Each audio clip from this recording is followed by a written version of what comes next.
안녕하세요. 저는 미국에 살고 있는 39살 여성입니다. 10년 전 사랑하는 남편과 그런 남편을 꼭 닮은 아들과 함께 미국으로 건너와 행복한 가정을 꾸리고 있습니다. 하지만 저도 이런 가정을 이루기까지 정말로 우여곡절이 많았습니다. 여러분은 자업자득 인과응보라는 말을 믿으시나요? 그리 오래 산 건 아니지만 그 말들이 생생히 증명되는 삶을 살았다고 해도 과언이 아니랍니다. 앞으로도 그럴 거라고 믿고요. 가족들이 필사적으로 반대하고 비난하는 가난한 남자와 결혼을 하고도 행복한 가정을 이룬 저의 이야기 한번 들어보시겠어요? 저는 딸부잣집 막내로 태어났습니다. 아버지는 중소기업 간부 출신이신데 젊은 시절 밑바닥부터 임원까지 올라가신 전형적인 자수성가 가장이셨어요. 항상 일 때문에 바쁘셨지만 가정적이고 온화한 성격으로 딸 셋을 모두 이뻐하셨답니다. 어머니는 전업주부이긴 했지만 타고나길 사업가 기질이 있고 수완이 좋으셨어요. 작은 종잣돈으로 시작해 여기저기 투자를 잘한 덕에 재산을 잘 불리셨죠. 우리 가족이 남부럽지 않게 누리며 살 수 있게 된 데는 아버지의 성실함 때문이기도 했지만 어머니의 안목이나 성격 때문이기도 했기에 아버지는 어머니 말이라면 죽는 신용이라도 하실 정도였어요. 우리 집 가장은 아버지였지만 대장은 어머니였달까요?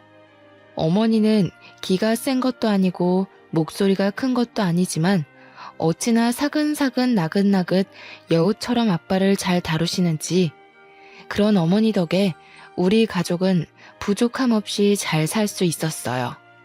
제 위로 언니가 둘인데 큰언니는 회화를 전공하고 둘째 언니는 피아노를 전공했죠. 언니들은 어머니를 닮아서 미모와 몸매가 뛰어났어요. 어머니는 우리가 어릴 때부터 여자로서 어떻게 살아야 하는지 세뇌 교육을 하다시피 했습니다. 앉을 때는 허리를 꼿꼿하게 세우고 턱은 조금 내리렴. 여자는 무조건 각선미야. 다리가 미끈하게 예뻐야 돼. 앉을 때 허벅지는 이렇게 붙이고 엉덩이는 이렇게. 다리는 이렇게 사선으로 곧게 뻗어. 손은 무조건 우아하게 자연스럽게. 어머니는 귀에 못이 박히도록 웃는 모습부터 음식을 먹는 태도까지 일일이 저희를 교정했죠. 그 다음에는 어떤 남자를 어떻게 만나는지가 중요하다는 얘기도 늘 따라왔습니다. 언니들은 어머니 말을 하나부터 열까지 다 잘 따랐어요. 저 역시 어릴 때는 어머니의 말을 잘 들었죠. 3살 버릇 여든 간다는 말이 있듯이 지금도 어릴 때 배운 대로 습관적으로 나오는 포즈가 있을 만큼요. 저는 모든 친구들이 어머니에게 이런 걸 배우는 줄 알았어요. 그게 아니라는 걸 알게 된 사춘기 때부터는 어머니 말을 듣기 싫어서 하라는 대로 안 했어요. 그냥 편한 자세로 앉고 싶었고 먹고 싶은 건 마음대로 먹고 싶었고 입 크게 벌리고 웃고 살고 싶었어요. 꼭 남자를 잘 만나는 게 성공하는 길인지에 대한 의문과 반항심이 있었죠. 게다가 타고나길 아버지를 닮아서 예체능 쪽보다는 공부를 잘하는 편이었고 외모도 고만고만했어요. 그런 저의 편을 들어주는 사람은 아버지뿐이었습니다. 막내에다가 아버지를 많이 닮아서인지 어릴 때부터 아버지는 저를 제일 예뻐하셨고 거의 끼고 사셨어요. 이런 저는 언니들과 취미도 다르고 취향도 다르고 가치관도 점점 달라지면서 자랄수록 미운 오리 새끼처럼 언니들과 겉도는 생활을 했어요. 어머니는 자신의 뜻대로 자라주지 않고 엇나가는 것 같은 저를 제일 걱정하곤 했죠. 언니들은 어머니의 시나리오대로 잘 자라서 여성적인 매력과 교양이 흘러넘치는 신부감이 되었거든요. 다들 어머니가 주선한 선자리에 나가서 좋은 집안 명문대 출신 좋은 직업 가진 남자와 결혼한 건 당연한 수순이겠죠. 첫째 형부는 큰 병원의 내과 의사이고 둘째 형부는 주식 상장까지 한 탄탄한 기업 오너죠. 저는 평범하게 대기업 연구원으로 취직을 했고 그냥 그날이 그날 같은 매일을 보내고 있었어요. 때로는 언니들처럼 사는 게 맞는 걸까 고민하기도 했지만 대학 때 연애도 해보고 소개팅도 해보고 선짜리도 나가봤지만 내 짝이라고 여겨지는 사람이 없었어요. 사랑 없는 결혼을 할 수 없었죠. 언니들이 다 결혼하고 나니 가족 모임이 있을 때마다 언니들도 형부들도 부모님도 결혼하라고 성하셨어요. 어머니가 저를 결혼정보회사에 등록한 바람에 주말마다 선을 보러 나가게 됐습니다. 제 결혼까지 엄마 꿈대로 성공하고 나면 엄마 인생 성공하는 거라고요. 어머니는 첫째는 의사 사위, 둘째는 사업가 사위를 얻었으니 셋째 사위는 법조인으로 드릴 거라고 했어요.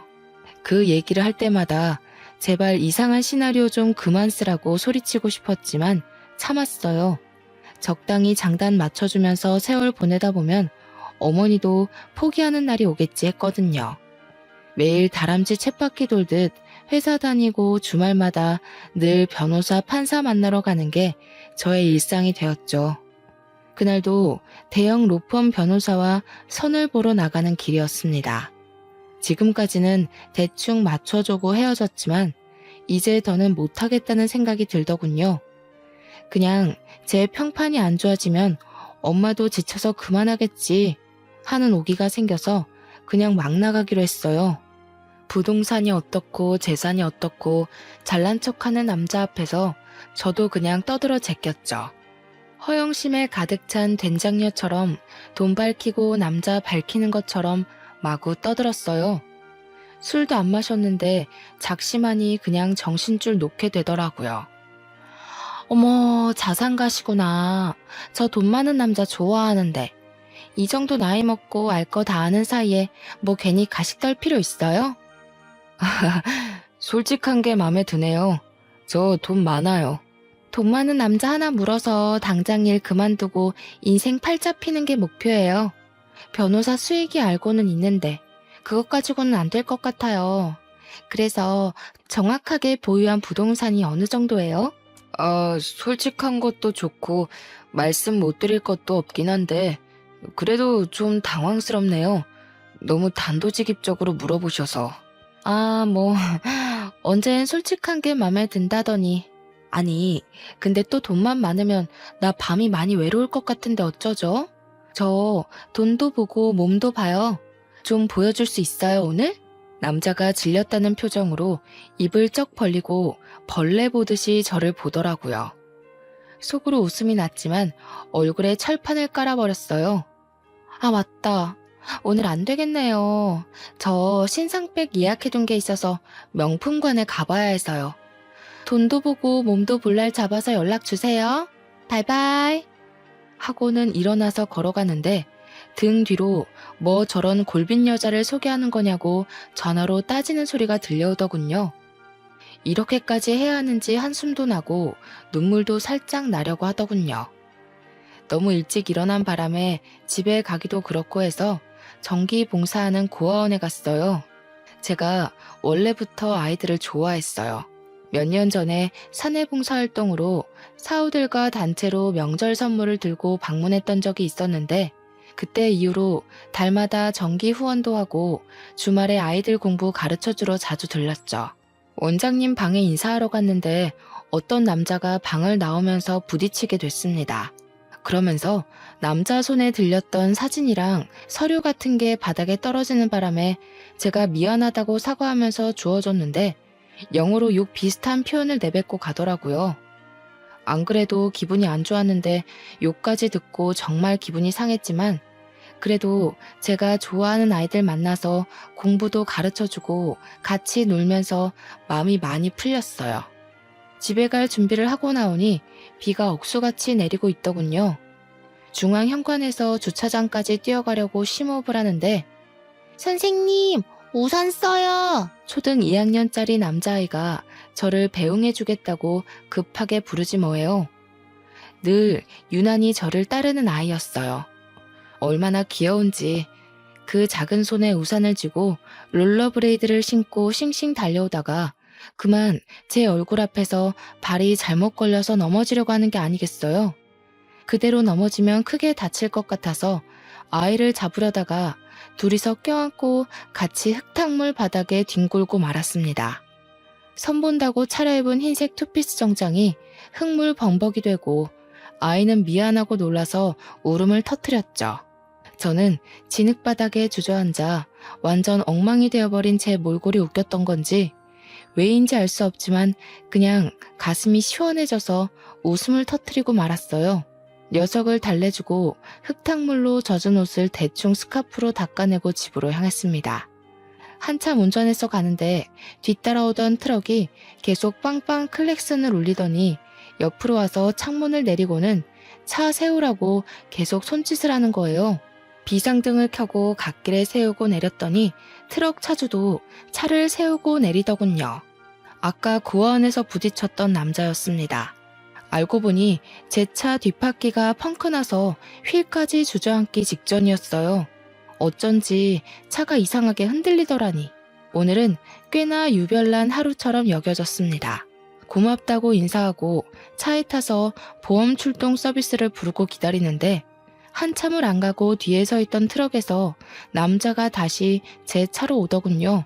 창문을 내리고 올려다보는데 명함 한 장을 주더군요. 저 카센터 일해요. 보험사 오면 여기로 오세요. 잘해드릴게요. 뭔가 어눌하기도 하고 날티나는 말투로 말하고는 가버리는 겁니다. 제가 대답할 틈도 주지 않고요. 곧이어 레카가 왔는데 출동 서비스 직원이 원하는 정비소가 있는지 물어보더군요. 조금 망설이다가 그 남자의 명함을 주며 거기 찍힌 주소로 가달라고 했죠. 엉뚱하고 웃긴 하루의 대미를 장식한 만남. 그것이 우리의 시작이었습니다. 그는 고졸 학력이 전보인 사람으로 변변한 배경도 없고 부모도 없는 남자였어요. 알고 보니 그 고아원 출신으로 9살 때 미국으로 입양을 가게 되었는데 양부모님이 일찍 돌아가시고 한국에 친부모님을 만나러 들어온 거라고 했어요.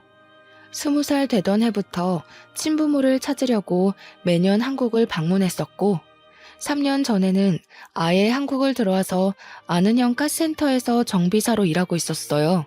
그의 말로는 예전부터 저를 알고 있었다고 하더군요. 주말에 고아원에서 봉사하는 걸 자주 봤었는데 인상이 좋아서 호감을 가지고 있었다고요. 맞선 보러 나간 날도 저를 봤다고 하더군요.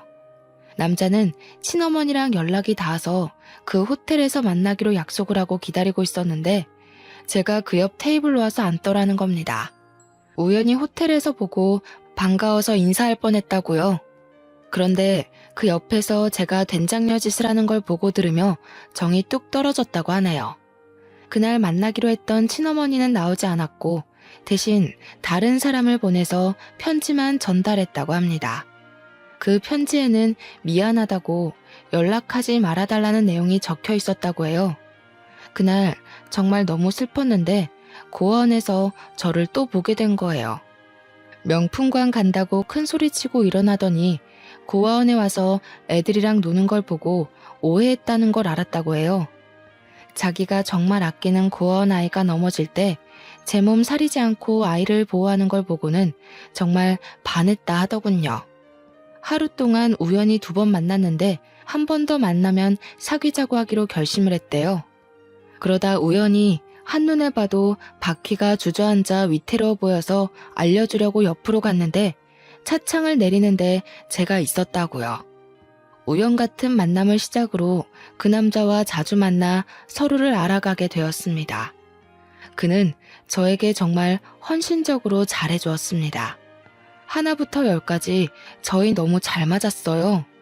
처음에는 저도 보고 듣고 자란 게 있어서 그의 배경이 손끝에 박힌 가시처럼 걸리곤 했어요.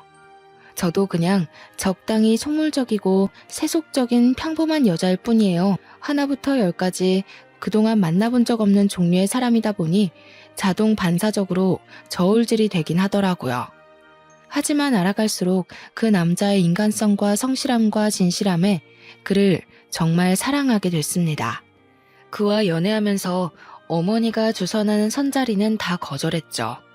사실 제 소문이 정말 안 좋게 나는 바람에 선자리도 뜸해지기도 했고요.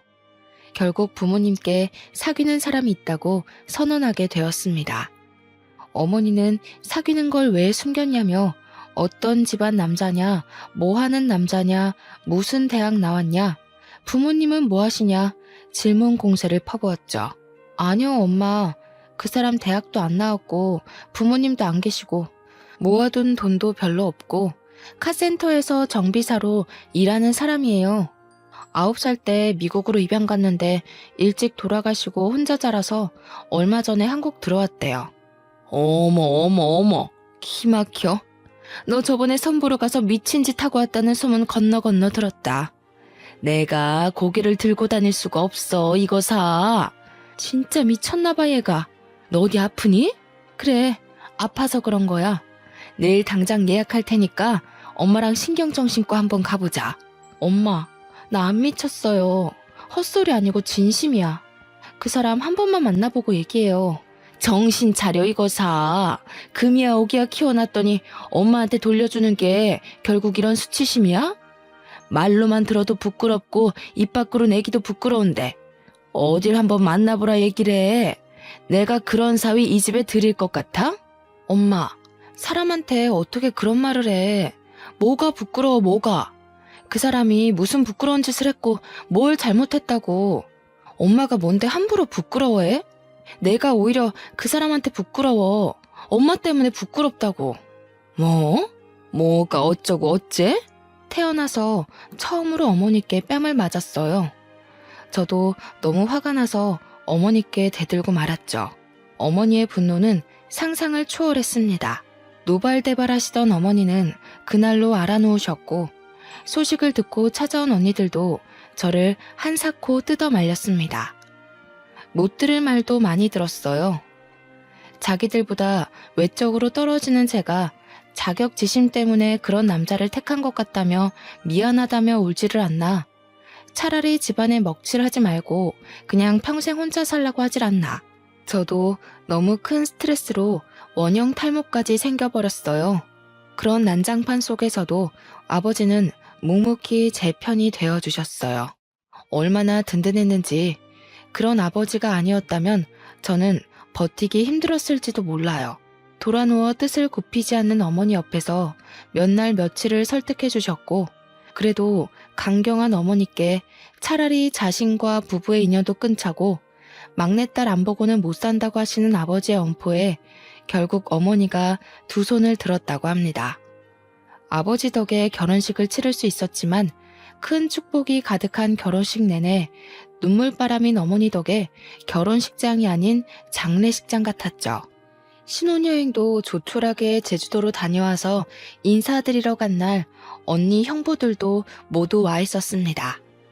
우리를 반기기 위해서가 아니라 마치 제 남편을 구경하려고 온 느낌이었어요. 어머니는 제 남편 눈 한 번을 맞춰주질 않고 얼굴도 보지도 않고 한숨만 쉬고 언니들은 남편을 마치 하인 부리듯이 했습니다. 예상 못한 건 아니었지만 그 정도일 줄이야 어찌나 가시방석이었는지 또 남편에게는 어찌나 미안했는지 겨우 밥을 먹고 거실에 모여 얘기를 나누는데 병원 얘기며 사업 얘기며 형부들은 대놓고 제 남편을 무시했죠. 첫째 형부가 주유구 잡고 총을 쏘는 듯한 제스처를 하면서 자네는 주유소 일한다고 했나? 묻더군요. 그래서 둘째 형부가 아니요 형님, 카센터요 라고 대답하자 첫째 형부가 아 정비소? 정비소에서 미케닉이라고? 쏘리 기름밥 먹는 건 주유소나 정비소가 같지 뭘 그래. 자네 기름밥이란 말 들어봤어? 기름밥? 하는 겁니다. 언니들은 재밌다고 깔깔대고 웃어댔죠. 남편이 어릴 때 입양 가서 한국말이 좀 어눌하고 영어 섞어서 말하는데 그걸 따라하면서 놀린 거예요. 그런데도 남편은 속없이 그냥 웃더군요. 제가 얼마나 미안하고 또 화가 났는지 몰라요. 그날 형부들이 부모님 모시고 아버지 퇴직 축하를 위해서 요트 크루즈 파티를 하자고 제안을 하더군요. 둘째 형부가 사업을 확장하면서 요트 사업을 시작하게 됐는데 요트 여러 대를 유럽에서 들여왔다고요.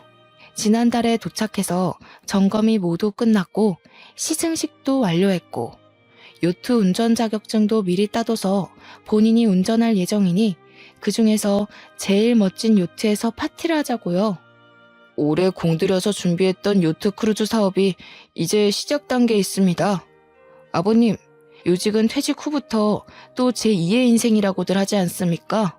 저희 회사 새 사업과 아버님 인생 제2막이 동시에 시작되니 얼마나 또 축하할 일인지 모르겠습니다.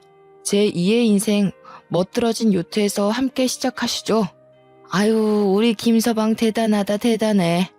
사업 돌보느라 바쁠 텐데 언제 요트 운전까지 배웠을까? 말하는 건 또 어쩜 이렇게 이쁘게 하나 몰라. 그렇죠 여보?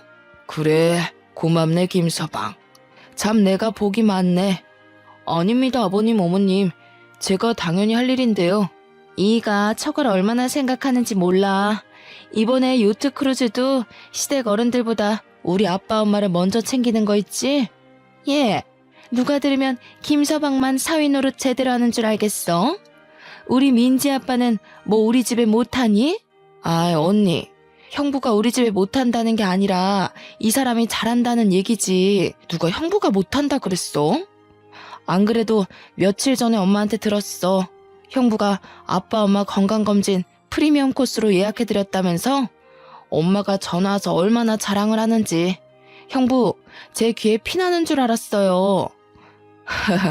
장모님도 참. 의사 사위가 매년 당연히 해드리는 건데 뭘 또 그렇게 자랑까지 하셨어요. 어머, 그랬어? 그러니까 엄마도 참. 뭘 그걸 전화까지 해서 자랑을 했대. 아, 자랑이지. 큰 자랑이지. 의사 큰 사이가 때 되면 고급 풀코스로 건강검진 시켜줘.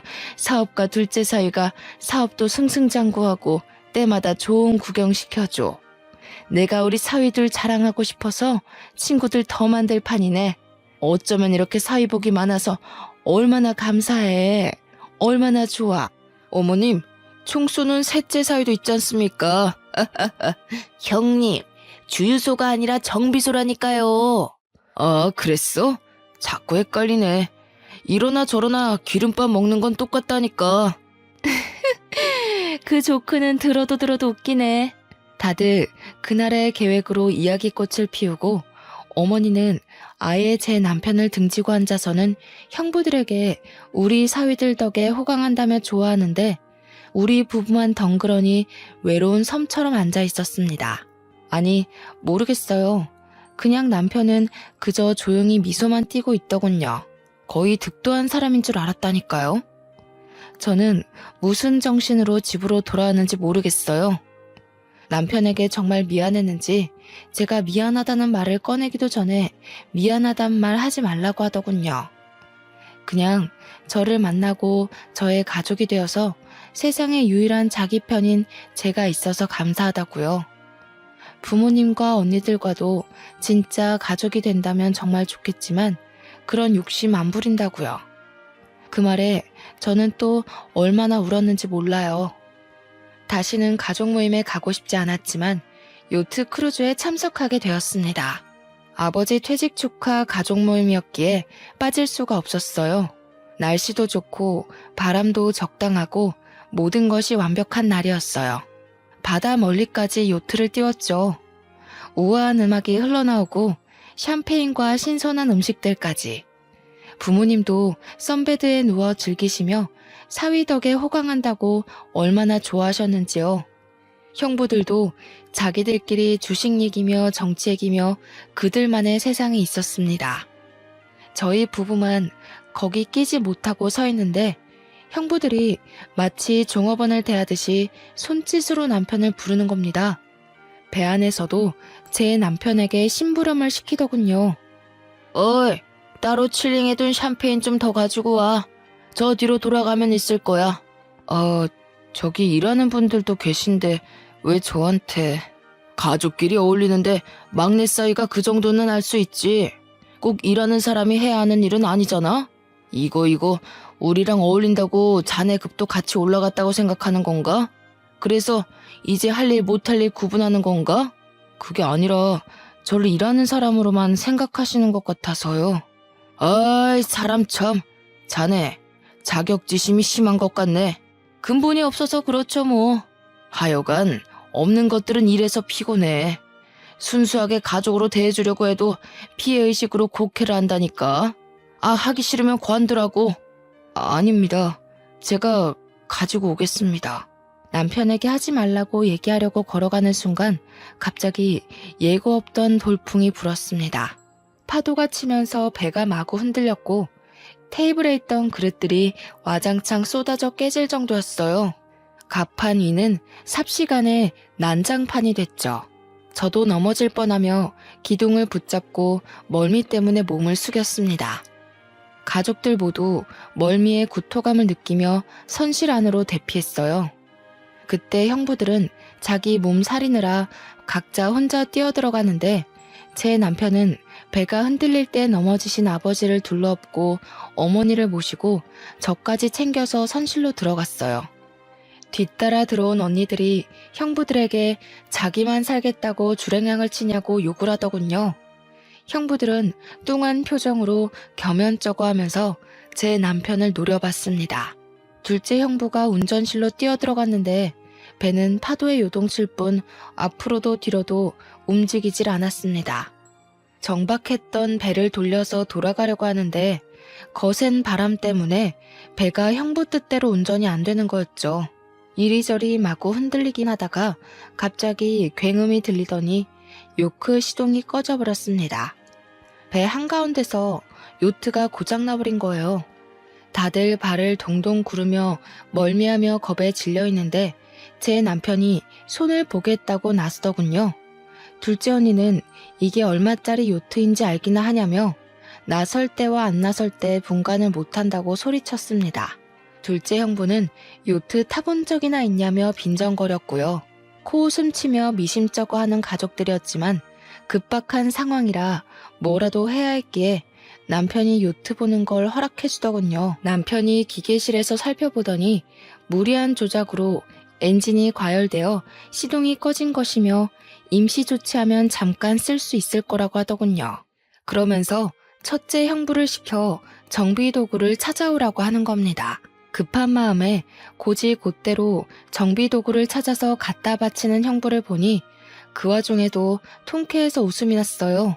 남편이 이리저리 손을 보고 나니 다시 시동이 걸리더군요. 그러고는 운전대 앞에 서 있는 둘째 형부를 밀치고 본인이 배를 운전하기 시작했습니다. 아, 뭐 하는 거야? 지금 이대로 있으면 모두 위험해져요. 바람 방향을 이용해서 빠져나가야 합니다. 자존심이 상해 소리치는 둘째 형부에 아랑곳 않고 남편은 능숙하게 운전을 하더군요. 그 순간만큼은 모두가 무능한 가운데 남편만 빛났죠. 그날 이후 남편에 대해서 아버지는 무한 신뢰를 하게 되셨고 어머니도 그날 일에 대해 고맙다고 하더군요. 하지만 어머니와 언니, 형부들이 기본적으로 남편을 하대하는 태도는 고쳐지지 않았습니다.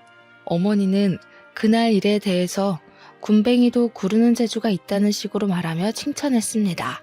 그 사건 이후로 부모님 댁이나 언니를 집에 수리할 것이 있느냐? 그 사건 이후로 부모님 댁이나 언니들 집에 수리할 것이 있거나 작동이 안 되는 게 있으면 수시로 남편에게 연락을 했습니다. 시도 때도 없이 급한 일인 것 마냥 전화를 걸어 남편을 부르는 겁니다. 남편이 묵묵하게 손을 보고 나면 비아냥인지 칭찬인지 모를 것들을 막 늘어놓는 겁니다.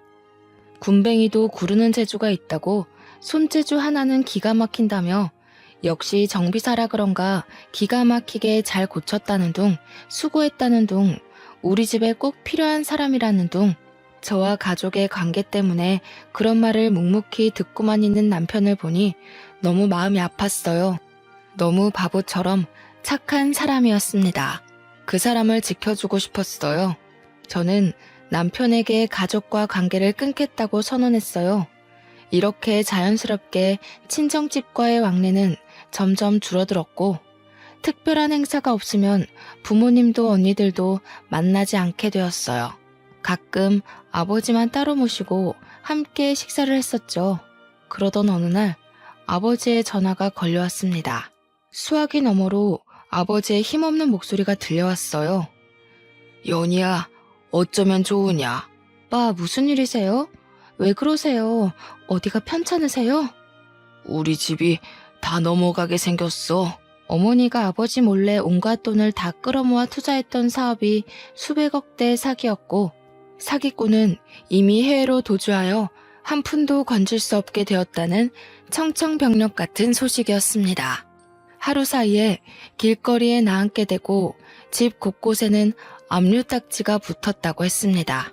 아버지의 한숨 뒤로 어머니의 곡소리가 들려왔습니다. 아빠, 그래도 우리가 있잖아요.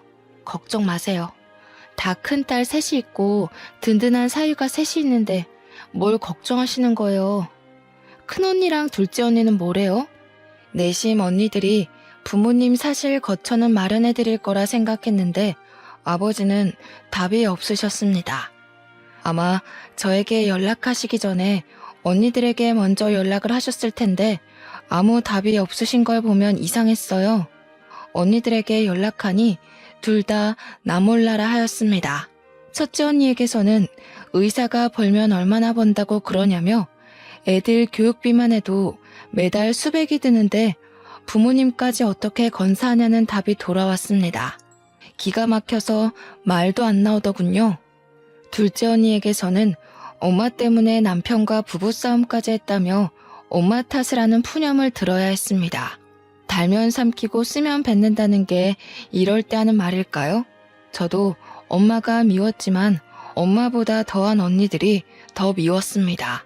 결국 저는 자초지종을 남편에게 이야기했고 남편은 생각할 필요도 없다는 듯 당연히 우리가 모셔야지 하더군요.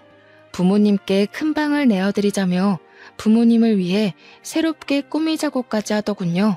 그렇게 구박받고 무시받았는데도 한치의 망설임도 없이 부모님을 모시겠다고 나서는 남편이 대단하고 존경스럽게 여겨졌습니다. 너무 고맙기도 하고 착잡하기도 했어요.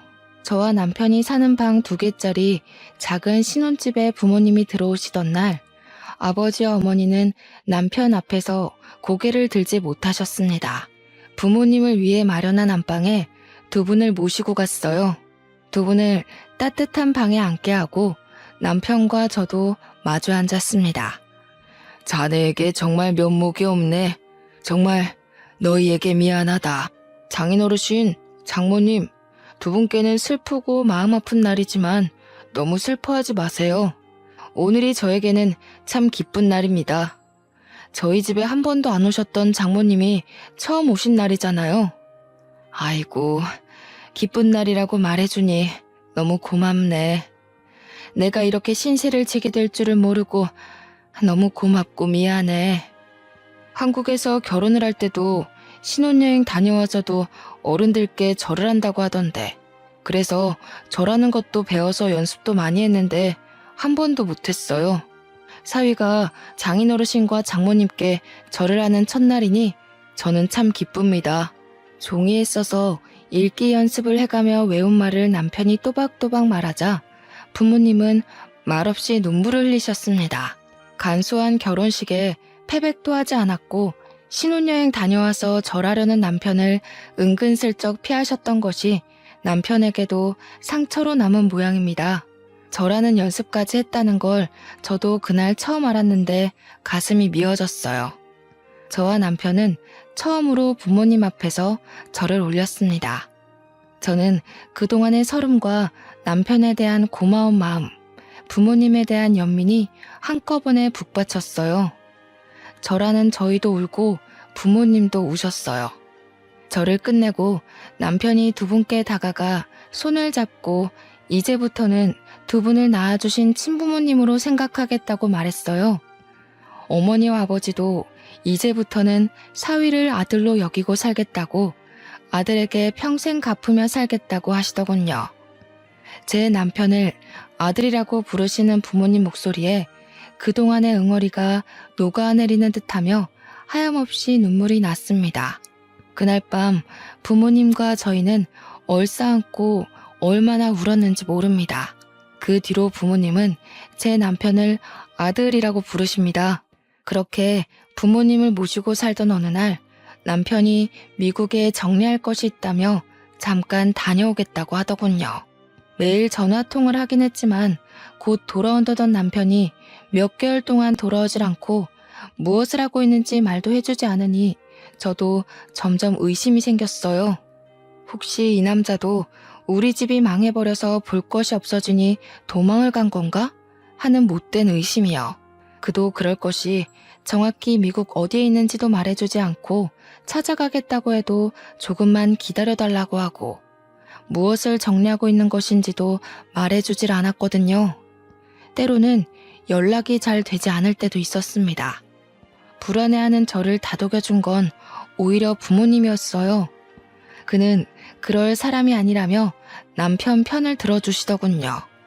그러는 사이 형부들이 차례로 망하고 있다는 소식이 들려왔습니다. 소문에 첫째 형부는 재단에 막대한 피해를 입혔다는 이유로 권고사직 당했다고 하더군요. 둘째 형부는 요트 사업이 중간에 계약이 파투가 나는 바람에 자금줄이 막혀서 부도 위기라고 했고요.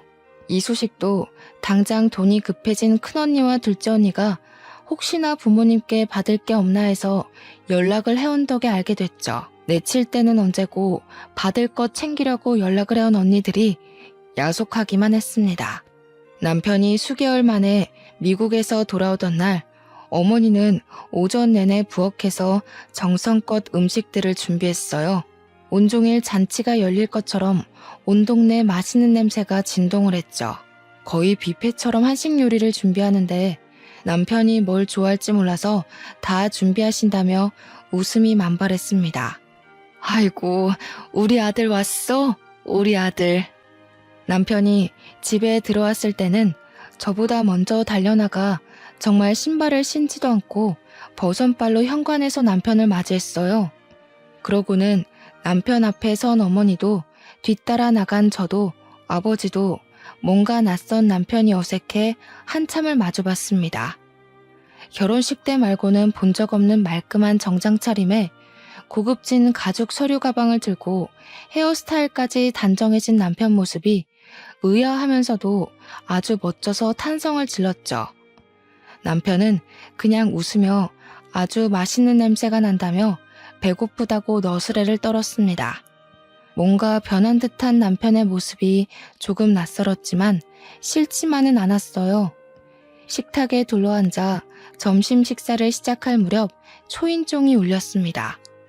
문을 열기 무섭게 언니들과 형부들이 들이닥쳤습니다. 어머, 언니, 형부, 무슨 일이에요? 갑자기 연락도 없이 이렇게 오세요. 주변의 소란스러움에도 미동도 없이 식탁에 앉아 묵묵히 밥을 먹고 있는 제 남편 앞에 언니들과 형부들이 무릎을 꿇는 겁니다. 저는 너무 놀라서 가슴이 철렁 내려앉았어요. 상상해 본 적도 없고 일어날 일이라고 생각한 적도 없는 눈 뜨고 보면서도 믿기지 않는 장면이었거든요. 자네, 몰라봐서 미안하네. 내 이렇게 용서를 구하네. 한 번만 살려주게. 제부, 정말 미안해요. 우리 그동안 정을 봐서라도 우리 좀 살려줘요. 저죄, 진짜 미안해. 우리가 격이 없이 대한다고 한 게 마음이 상했나 본데 이렇게 빌면 마음이 좀 풀릴까? 응? 정말 이렇게 빈다, 연이야. 제부, 정말 미안해요. 아니, 형부들, 언니들, 갑자기 쳐들어와서 밑도 끝도 없이 이러시면 어떡해요? 도대체 무슨 소리 하시는 거예요? 여보, 이 사람들이 지금 왜 당신한테 이러는 건지 당신이 얘기를 좀 해봐요. 제 말에 남편이 숟가락을 놓고 고개를 들었습니다. 어머니, 응, 아들. 어머니가 해주신 불고기하고 미역국을 먹으니 정말 집에 왔다는 게 실감나요. 너무 그리웠어요, 이 맛. 그러더니 자리에서 일어나 아버지 어머니께 보여드릴 것이 있다며 함께 가자고 하는 겁니다. 남편은 형부와 언니들을 철저히 무시하고 있었습니다. 이게 대체 무슨 일인지. 저는 아버지와 어머니와 함께 어리둥절한 표정으로 남편을 따라 나섰습니다. 등 뒤로 형부들과 언니들이 저희를 부르는 목소리에 이어서 서로 싸우는 소리가 들려왔습니다. 집 앞에는 고급 외제차가 주차되어 있었습니다. 남편은 그 외제차에 부모님과 저를 태우고 말없이 시동을 켜더군요.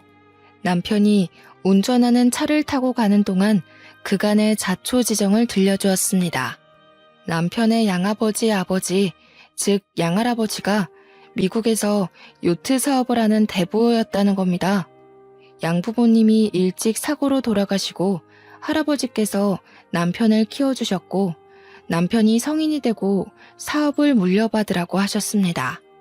하지만 남편은 친부모님을 만나고 싶어서 한국에 들어온 거였고요. 남편은 한국에 들어온 이후로 첫째 형부가 일하는 병원에 매년 거액의 후원금을 내고 있었는데 형부 같은 사람이 일하는 병원에는 더 이상 후원하지 않겠다고 밝혔다고 합니다. 형부가 병원을 그만두면 계속 후원하겠다고 했다는군요. 그 때문에 형부가 권고사직을 당한 겁니다. 또 둘째 형부 요트 사업에 계약상의 문제를 제기해서 사업 진행을 막은 것도 남편이었습니다.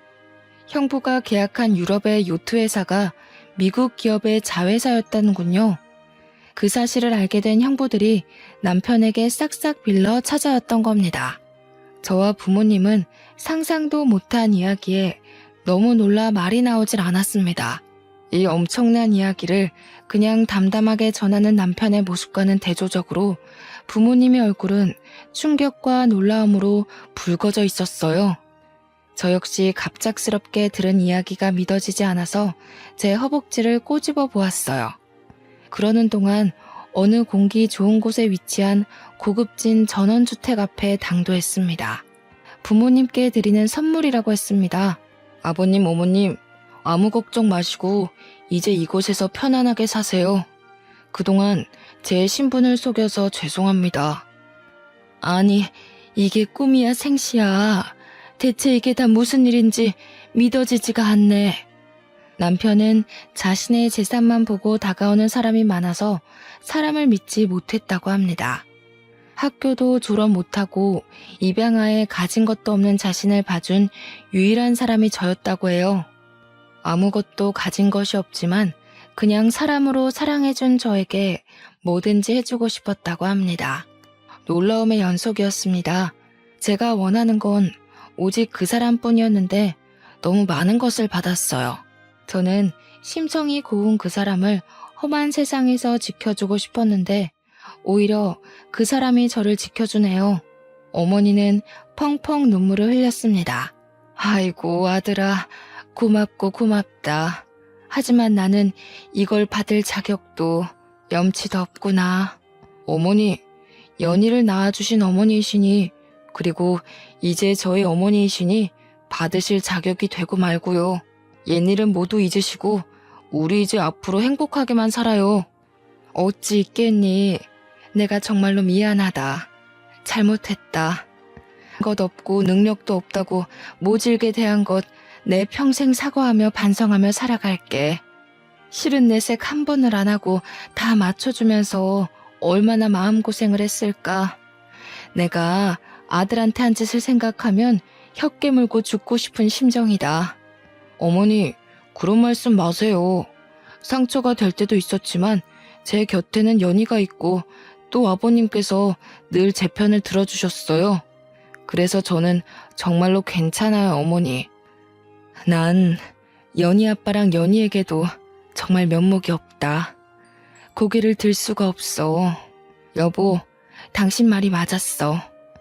애들 선자리 만들고 결혼 준비할 때마다 당신이 조건 말고 마음을 보라고 항상 말했었는데 그때는 마음은 보이지도 않고 변하는 거니까 눈에 보이는 조건 말고는 믿을 게 없다고 호언장담했는데 우리 딸들 위하는 길이라고 생각했는데 그냥 내 허영심이었다는 걸 이 나이가 되어서야 알았어. 아들아, 네 엄마 이제 절드나 보다.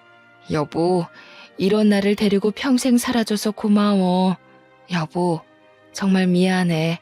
나는 노년의 당신 덕분에 방 한 칸 없이 낳았는 신세가 됐지만 오히려 마음은 편했어. 당신이 이제 정말로 변하고 진심으로 아이들을 대하는 것 같아서. 어머니, 이제 그만 울고 그만 미안해하세요. 이렇게 좋은 날 너무 많이 우시니 저도 마음이 아파요.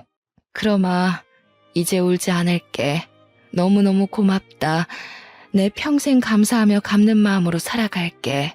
첫째 언니와 둘째 언니는 모두 이혼을 했습니다.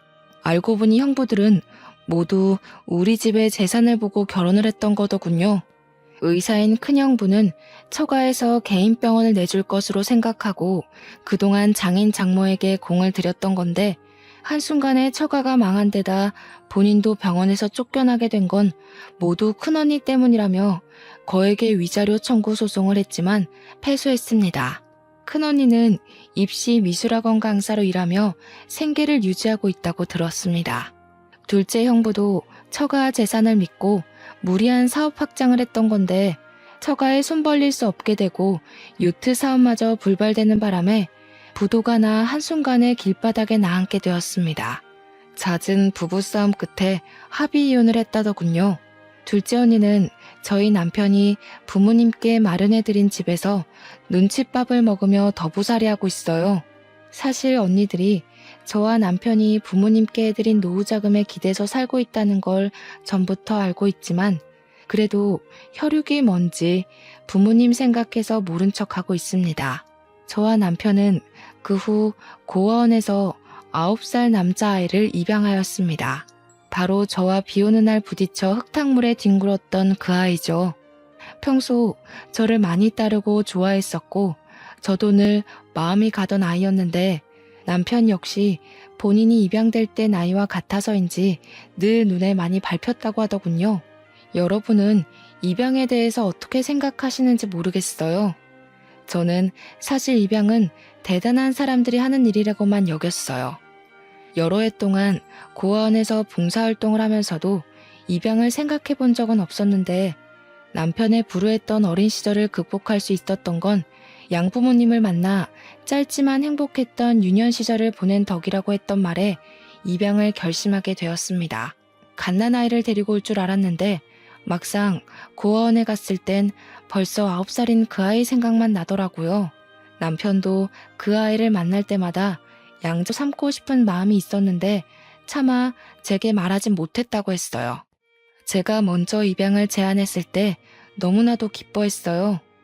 아이도 늘 혼자 생각했다고 합니다. 일기장에도 쓰곤 했대요. 그 아줌마가 우리 엄마였으면 좋겠다. 그 아저씨가 우리 아빠였으면 좋겠다 하면서요. 저와 남편이 서로를 모르던 때부터 말이죠. 이런 것이 하늘이 이어준 인연일까요? 우리 모두가 서로를 원했으니까요. 아이와 함께 우리 세 가족은 미국으로 떠나왔습니다. 남편이 본격적으로 사업 경영에 뛰어들어야 했거든요. 그렇게 떠나온 지 어느새 10년이 흘렀습니다. 의도한 건 아니지만 우리 부부에게서는 아이가 생기질 않더군요. 우리 아들 배 아파 낳은 건 아니지만 하늘이 이어준 감사한 인연으로 여기며 귀하게 키웠습니다. 몇 년에 한 번은 한국에 들어가 부모님을 뵙기도 하고 부모님 생활에 바쁘다 보니 또 마음만큼 자주 뵙기가 어렵더군요. 9살이던 우리 아들은 이제 어엿한 대학생이 되었고요. 며칠 전 아들이 친부모님을 찾고 싶고 한국에서 살아보고 싶기도 하다고 한국에 가고 싶다고 하더군요. 자기 능력만으로 한번 살아보고 싶다나요? 저희 부부는 흔쾌히 아들의 여행을 허락하며 행운을 빌어줬습니다. 굿럭, 언제든 돌아올 곳이 있으니 마음껏 세상을 경험하고 오라고요. 앞으로 10년 뒤 저는 또 어떤 삶을 추억하고 있을까요? 10년 뒤 우리 아들은 어떤 이야기를 들려줄까요? 그저 바라건대 우리 아들에게도 전략이 아니라 진심이 통하는 인연이 온다면 좋겠습니다. 지키고 싶은 것을 찾고 스스로 지킬 때 자신도 지켜지는 거라는 걸 알게 되면 좋겠고요. 그럼 더 바랄 게 없을 것 같아요. 하지만 제가 경험했듯이 자식의 인생이라는 건 엄마의 시나리오대로 흘러가는 게 아니거든요. 그러니까 굴럭을 빌어주는 것 말고는 할 수 있는 게 없네요. 여러분의 지난 10년은 어떠셨나요? 또 앞으로의 10년은 어떨까요? 계획대로 생각한 대로만 흘러간다면 편안할 수는 있어도 재미는 없겠죠. 하지만 삶이 계획대로 흘러가든 아니면 뜻밖의 일들로 가득하든 분명한 건 주는 만큼 돌려받는다는 말은 정말 맞는 것 같아요. 살아보니 그렇더라고요. 받으려고 하지 않았지만 그래도 진심으로 살려고 노력했더니 기대하지도 못한 선물들을 많이 받았던 것 같습니다. 또 이 선물들을 주변에 좋은 마음으로 나누며 살다 보니 결국 돌려받게 되더라고요. 마찬가지로 주변을 물질만으로 평가하고 관계하는 자는 결국 물질로 망하더군요. 삶은 늘 시나리오대로 흘러가지는 않지만 어떤 일을 하든 자업자득 인과응보란 건 잊지 마세요. 거기에 행운이 한 스푼 보태어지면 더할 나위 없겠죠. 그러니까 여러분에게도 크로스핑거스 늘 행운이 함께하기를 응원합니다.